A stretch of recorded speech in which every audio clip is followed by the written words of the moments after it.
ముందు అధికారం చేతుల్లోకి తెచ్చుకోవాలి. తెచ్చుకున్న తర్వాత మంచి మంచి ప్రాపర్టీలు చూసి అమ్మేయాలి. Telangana turns to Tellapur belt ice 3,000 crores from land actions.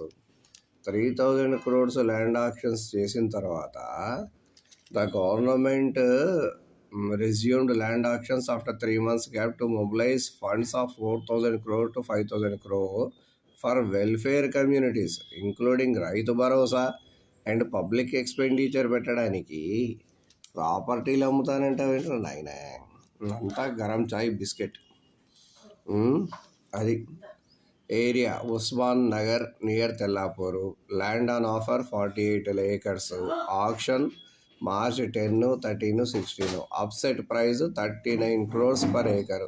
Parcel size 4 to 10 acres each, 7 plots. అది సంగతి. ఎన్ని కోట్లు వస్తాయి? 3,000 కోట్ల నుంచి 3,500 కోట్లు. The parcels will be auction on so and so. Upset price ఇంత. Sales could generate 3,000 to 3,500 crores.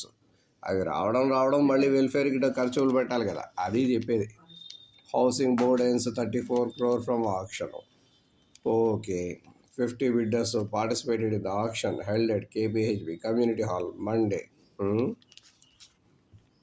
Expand ORR growth corridor, safeguard conservation zones. ఇదేంటి?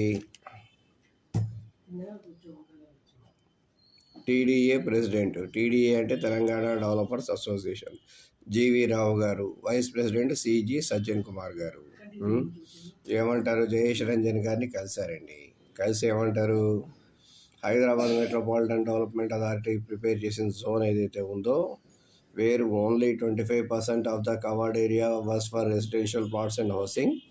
Zone should be removed in the master plan. Area should be converted to residential zone. Same time, TDA urged the government not to give any relaxation to the conservation zone, especially for farmhouse plots ki ఇది వద్దని చెప్పేసి చెప్తున్నారు.